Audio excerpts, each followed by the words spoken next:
মুমিনপুরে BNP Nuruzzaman মিলনের ডাকে ৯ নং ওয়ার্ডের মতবিনিময় সভা অনুষ্ঠিত।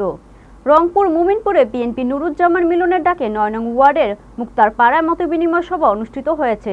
রংপুর জেলা প্রতিনিধি জিয়ারুল ইসলাম জিএম আইটিভি বাংলাকে জানিয়েছেন, রবিবার বাদ এশা বাংলাদেশ জাতীয়তাবাদী দল বিএনপি সদর উপজেলার কার্যনির্বাহী কমিটির সদস্য ও মুমিনপুর ইউনিয়ন শাখার সাবেক সাংগঠনিক সম্পাদক নুরুজ্জামান মিলনের ডাকে এই মতবিনিময় সভাটি অনুষ্ঠিত হয়েছে। অনুষ্ঠিত সভায় নুরুজ্জামান মিলন মুমিনপুর ইউনিয়নে দ্বিবার্ষিক সম্মেলনে সাংগঠনিক সম্পাদক পদে দোয়া ও ভোট চান।